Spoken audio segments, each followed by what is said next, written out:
Kasama natin si Atty. Bondo, kabayan. Wala sa batas natin. Pero sa ngayon ay wala pa rin nakukulong ng mga magnanakaw. Dahil patuloy pa rin silang tinatakpan ng Administrasyong Marcos. Dahil alam naman natin ang katotohanan ng Administrasyong Marcos ay ang punot dulo ng nakawang ito. Maya-maya lamang pag dumating na ating mga kasamahan ay formal na nating umpisahan ang ating programa. Maya-maya lamang mga 6 po. Ayan na, kabayan. Maghantay na kayo at pumunta na kayo at makiisa na rito. Maraming salamat. Kulong na yan, mga kurakot! Kulong na yan, mga kurakot! Kulong na yan, mga kurakot! Ganyan ang sigaw ng karamihan dahil galit na galit at nag-uumapaw sa sama na ng loob ang mga Pilipino dahil sa korupsyon na inyong pinaramdam sa amin. Tama po ba? Kaya dapat managot kung sino ang dapat managot. Kulong na yan! Kulong na yan, mga kurakot! Kulong na yan, mga kurakot! Kulong na yan, mga kurakot! Ayan, yan po ang sigaw ng ating mga kababayan. Lahat po ay inaanyayahan na pumunta dito at tayo'y magkaisa laban sa korupsyon.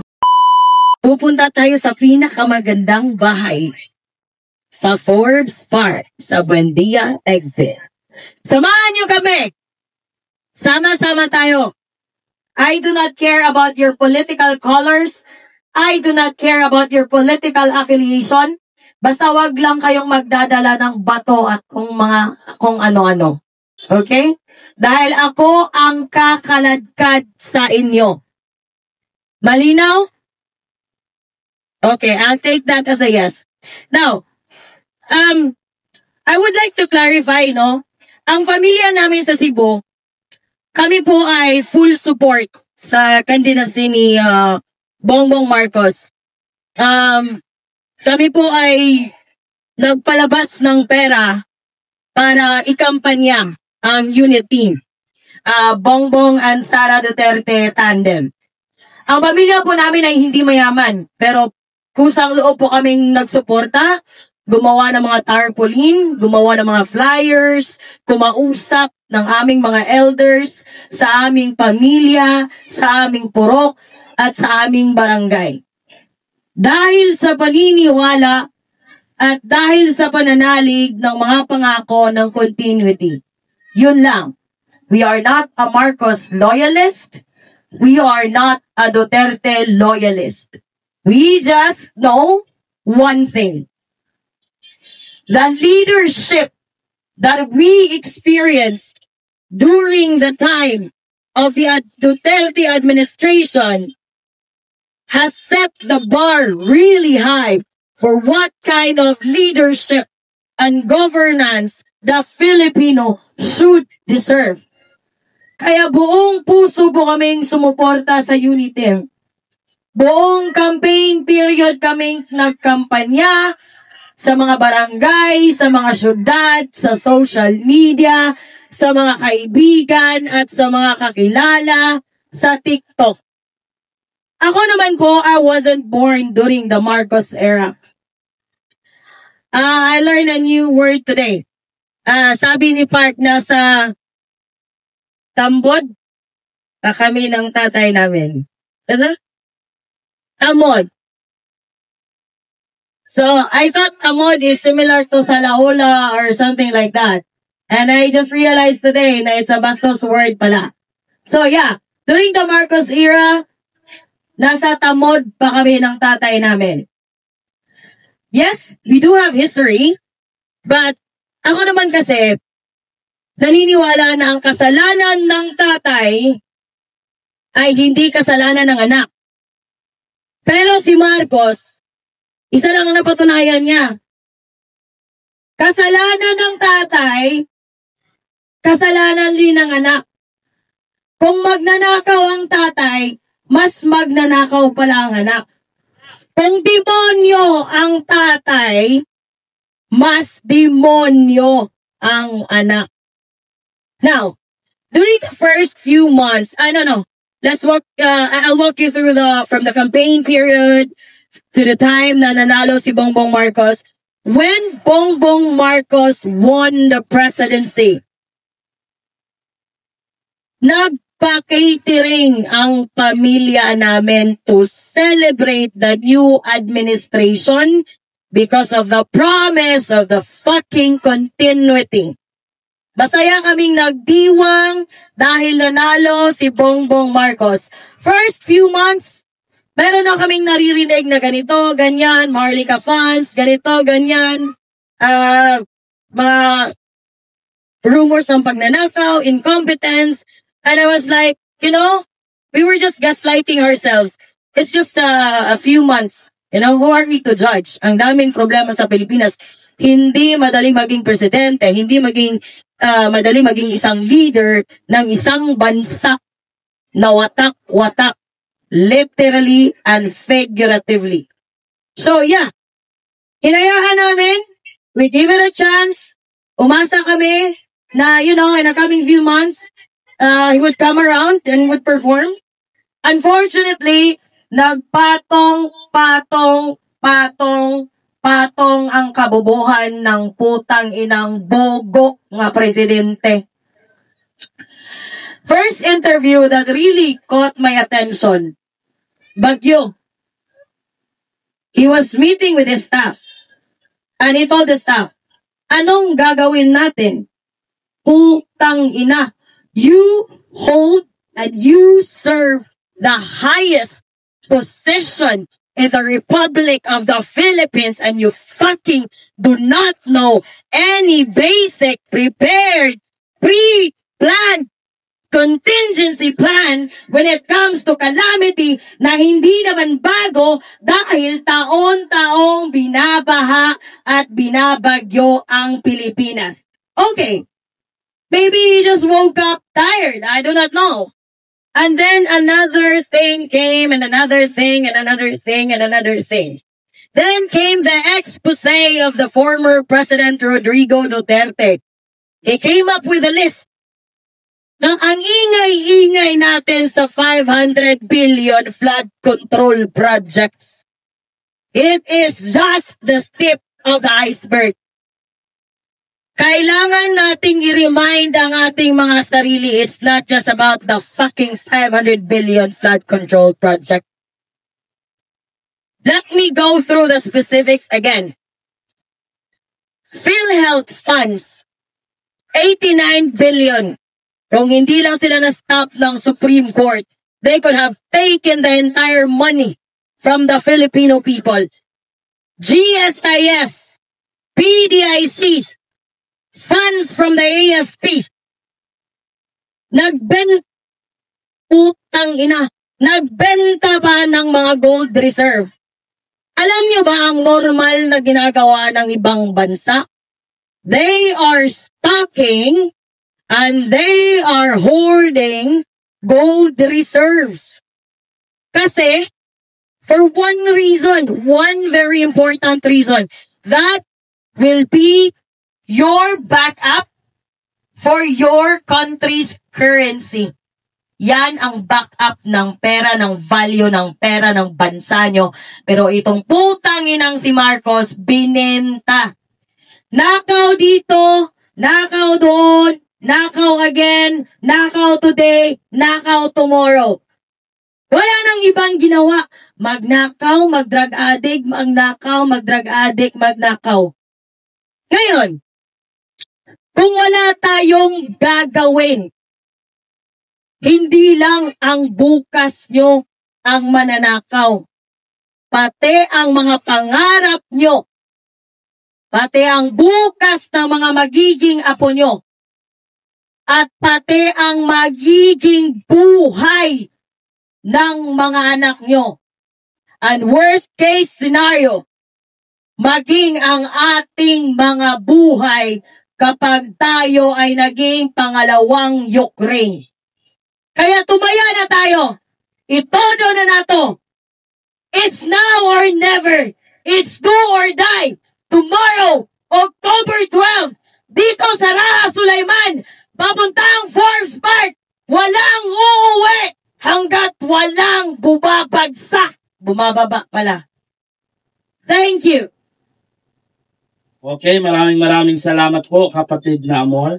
Ngayon naman, pakinggan po natin ang ating susunod na magsasalita ay walang iba kung hindi si Engineer Morgan Sai.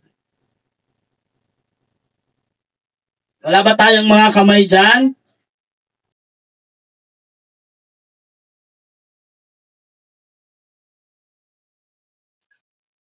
Magandang gabi mga kababayan. Nandito tayo ngayon para manindigan. Ang laban natin ngayon ay laban ng taong bayan. Laban para sa katarungan. Laban para sa pananagutan. Laban para ikulong ang mga sangkot sa korupsyon na patuloy na sumasakal sa ating bansa. Hanggang kailan tayo mananahimik? Kaya't ang pananawagan natin ay malinaw. Ito ay laban ng sambayan ng Pilipino, laban sa katiwalian at sa korupsyon. Mga kababayan, kung gusto natin ang kaayusan, magsimula tayo sa pananagutan. Pananagutan ng mga korap sa taong bayan. Ang tama ay tama at ang mali ay mali. Ang tanging panig natin ay ang panig ng katotohanan ng bayan. Naniniwala ako, may pag-asa pa ang Pilipinas. Basta't may mga Pilipinong handang lumaban para sa tama. Hindi tayo pagod sa pag-asa. Hindi tayo takot sa katotohanan. At habang may kabataang Pilipino na naniniwala sa tapat na pamumuno, hindi kailanman mapapatay ang apoy ng pagbabago. Ang sigaw ng damdamin ng bawat mamamayan ay bahagi ng demokrasya. Pananagutan, katarungan, kulungan, yan ang ating pinaglalaban. Sabay-sabay natin sigaw. Kulong na yan, mga kurakot! Kulong na yan, mga kurakot! Kulong na yan, mga kurakot! Kulong na yan, mga kurakot! Maraming salamat! Mabuhay ang Pilipinas!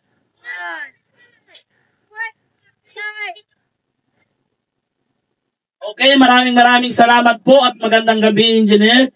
Ngayon naman, pakinggan natin ang boses ng ating kasamahan, si Kuya Ons Lino. Pakinggan po natin. Sana naman magising na ang iba. Pumunta na kayo rito at makiisa. Thank you. Magandang gabi po sa lahat. Sa mga vloggers na andito, thank you so much. Sa mga taong nagbibigay ng oras sa kanila para sa bayan, maraming salamat. Ano ang pag-uusapan natin? Ano bang magandang pag-usapan? Actually, ang daming pwede ko kasi sabihin eh. Ang dami.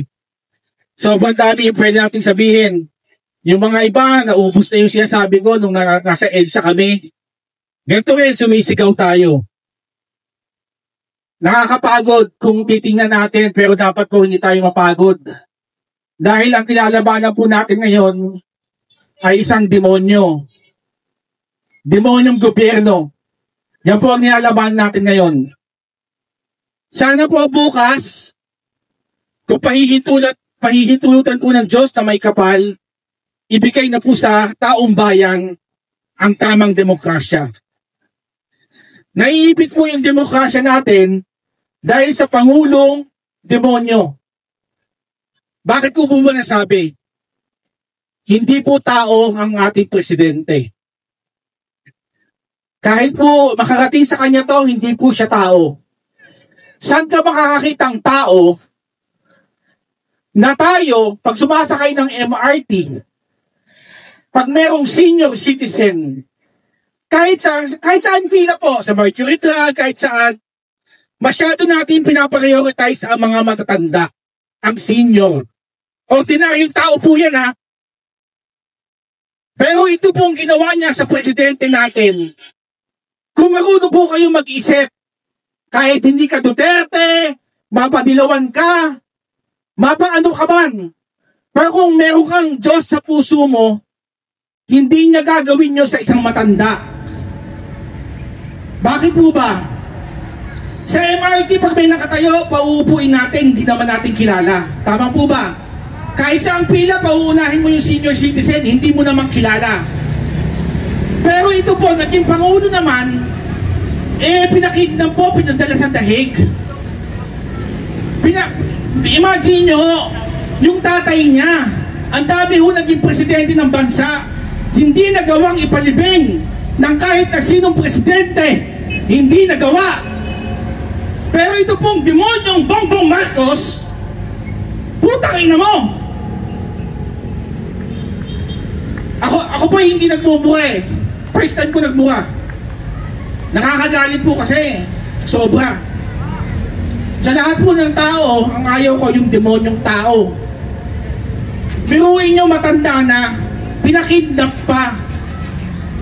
Sobra, bilang Pinoy, napakagalang po natin sa matanda. Sinira po nitong Bongbong Marcos na to, putang ina ka talaga. Sinira mo.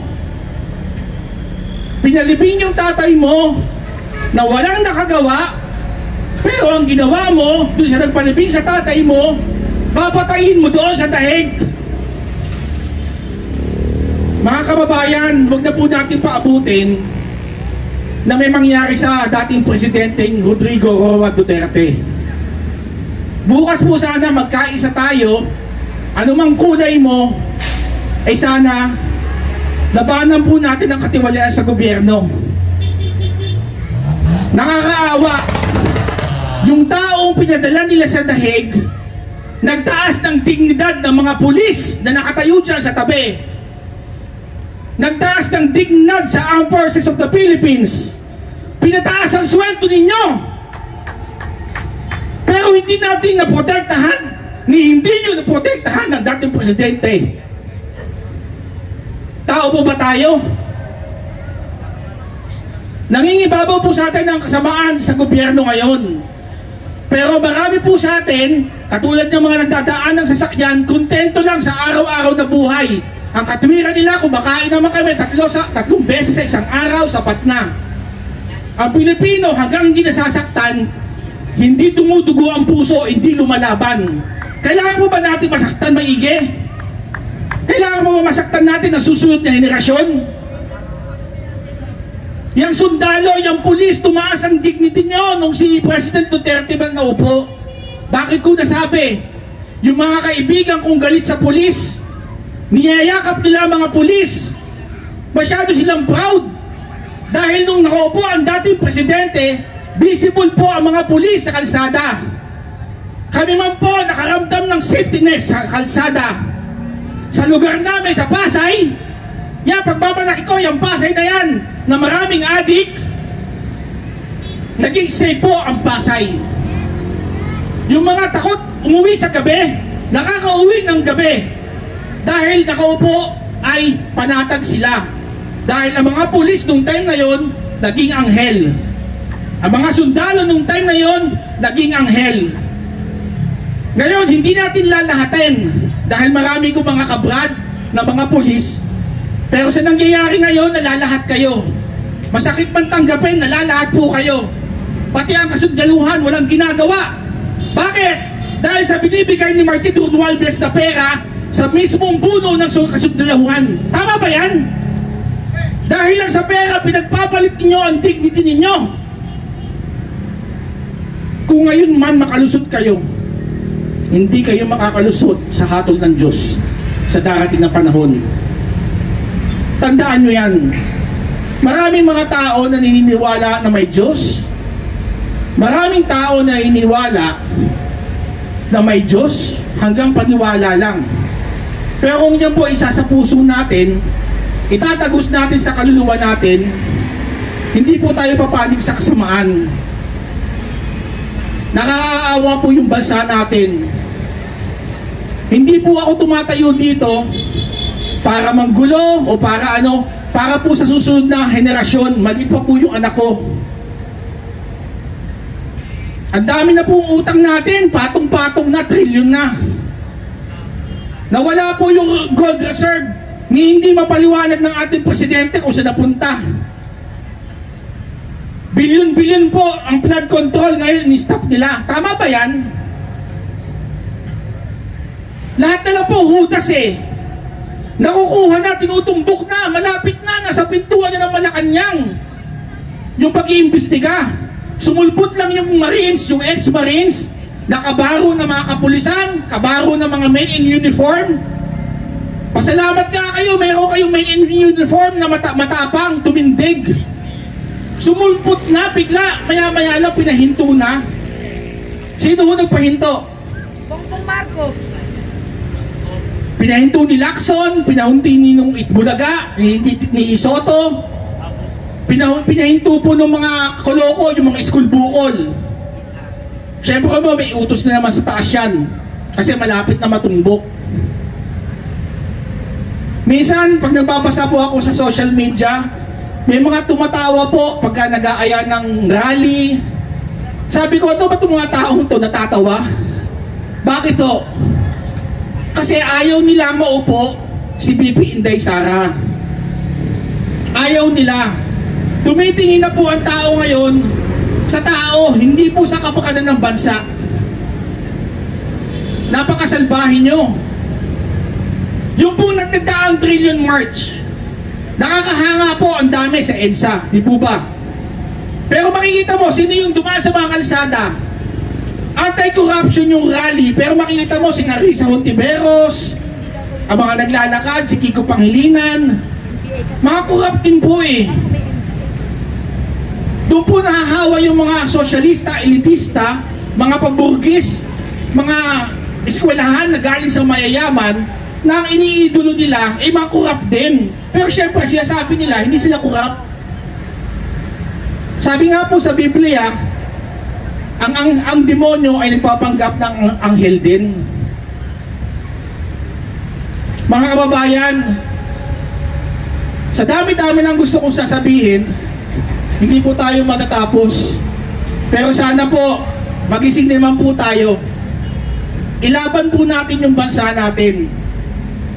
Hindi natin nilalaban kung sino yung susunod, kung ano man. Ilaban po natin yung bansa natin mula sa demonyong gobyerno na pinamumunuan ni Bongbong Marcos. Ako po, nag-campaign din kay katulad ni, sabi ni Miss Amor, nagkampanya din kami kay BBM. Hindi po ako maka-Marcos, pero solid po talagang sinuyod ko yung bahay-bahay sa Pasay para dalhin siya. Bakit? Gusto kong patunayan niya na mali yung bintang sa kanyang ama. Gusto kong patunayan niya. Pati kapatid ko na mga ganun din, graduate din ng mga magagandang paaralan, nagagalit sa akin, sira ulo daw ako, kinakampanya ko anak ng magnanakaw. Pero yung mga galit na galit noon sa anak ng magnanakaw na isang diktator, mga kaparean, simbahan, etc., ngayon sila yung mga tahimik. Yung mga sumisigaw sa kalsada dati na kahit na sinong presidente sumisigaw, yan, sina Teddy, lahat sumisigaw. Yung mga lefties sumisigaw, sa kahit na sinong presidente sumisigaw sila. Ngayon tahimik sila. Sino pa bumuasahan natin? Sundalo? Yung mga lefties na bayaran? Hinihikayat ko po yung mga kaliwa, kung talagang makabayan kayo, panahon na po bumukas, magsama-sama tayo, tanggalin natin yung politika, tanggalin natin yung kulay. Kung hindi nyo kayang isigaw ang Bongbong Marcos dahil bayan kayo, yun ang problema ninyo. Hindi po kayo para sa bayan. Para po kayo sa isang demonyo. Sabi ko nga, hinahamon ko lahat na makabongbong. In public, kahit na ilang libo kayo, sabay-sabay kayo, kaya ko yung idebate. Bakit? Sabi nga po sa Ephesians 5:11, ang lagi kong tinatandaan to eh, always expose the bad things. Lagi mong isiwalat ang kasamaan. Lagi mong sabihin ng katotohanan kahit na mag-isa ka na lang tumatayo. Sana po bukas, Diyos ko, pupahihintulutan mo, ibigay niyo po sa amin. Ibigay niyo po sa amin. Kahit na konti man kami.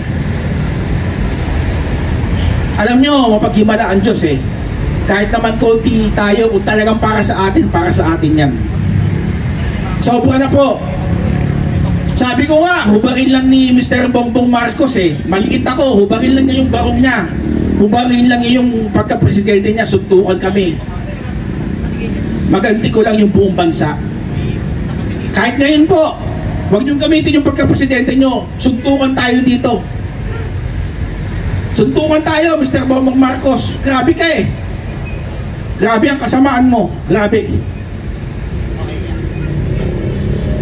Grabe. Yan yung mga taong kinakampihan ng ordinaryong tao. Pero yung dati naging presidente, may nagawa naman kahit papaano at hindi na mabilang ang kanyang ginawa, eh pinakidnap niya, pinadala niya. Matanda na, may sakit na. Ako iniisip ko eh, ayoko maging bias, pero sabi ko nga, sige, tanggalin ko kunwari kung hindi ako maka-Duterte. Pero mali pa din eh. Tingnan nyo nga pag tumatayo yung matanda, umuuga na minsan. Umuuga na. Yung nga sa MRT, ginagamit nila yung pagka-senior nila eh. Kalakas-lakas pa, gusto makaupo sila eh. Sa pila, ganun din, sasabihan ka, senior ako. Eh yung mukha naman, mukhang ano lang, 40 lang. Eh ito nakikita mo, may sakit na. Pinakidnap pa. Tama po ba yan? Nasaan ang pag-iisip natin? Nasaan? Ako hindi ko maisip yun, pero yung ating presidente naisip eh. Saka may panawagan ako kay Senator Amy Marcos. Senator Amy, tigilan mo na yung pagpapanggap mo. Kasi kung hindi ka nagtulak sa kapatid mo, wala tayong dilubyo ngayon. Sorry sa maka-Amy rito, pero alam mo nang adik yung pagkapatid mo eh. Alam mo nang nagdadroga, pinatakbo mo pa rin. Tapos ngayon, yung mga drama mo na, kesyo, bakit si Boying, bakit si ganyan? Ano eh, alam mo na palang adik yung kapatid mo, pinatakbo mo pa, nabudol mo kami lahat. Napakasama nyo. Napakasama nyo. Ngayon, kung gusto mong bumawi sa taong bayan, sumama ka bukas. Ikaw mismo magsumigaw. Na kapatid ko, mag-resign ka na, parang awa mo na. Mag-resign ka, kapatid ko. Hindi mo nga madiretsong ganun eh. Panay ka pahaging. Bakit? Kumukuha ka ng simpatsya ng tao para nakakadikit ka pa rin doon sa BP. Politika pa rin nasa isip nyo. Puro kayo politika. Katwira mo siguro, matanggal man yung kapatid mo, andyan ka pa din. Napakasama nyo. Sobra. Sagad sa buto. Ako, minsan ako magsalta. Sabi ko sa inyo, pag nagsalta ako, may nangyayari sa tao. Napakasama nyo talaga. Sagad sa buto. Tingin ko wala kayong kaluluwa eh.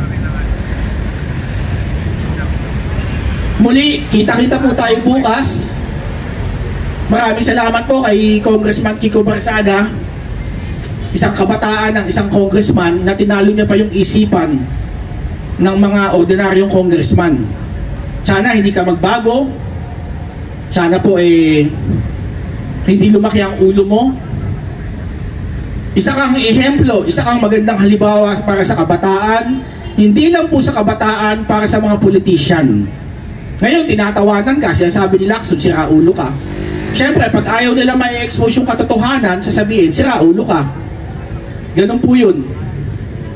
Kong, salamat po. Nabubuhayan yung sambayanan dahil sa'yo. Salamat. Kay Mayor Magalong, kaibigan po natin yan. Mayor, nakikinig ka. Sir BJ, yung city admin niya, kaibigan natin. Mabuhay po kayo. Sana yung mga lumalaban sa katotohanan, sa bayan, huwag pababayaan ng Diyos. Protektahan kayo ng Diyos. Huwag lang po pera-pera ang iisipin natin. Meron dyan, pupunta lang sa rally dahil sa pera. Huwag yung ganun. pumunta kayo dahil sa Diyos, dahil sa bayan. Kasi hodang ano man yan, umuulan man yan, laban po tayo. Pasalamatan natin lahat ng mga naging inspirasyon natin. Kay Toby Chanco, Sir, maraming salamat. Saludo. Mayro Magalong, Kiko Barsaga, kay Mama Bing, Rowena Guanzon, mga taong isang halimbawa para lumakas ang loob natin.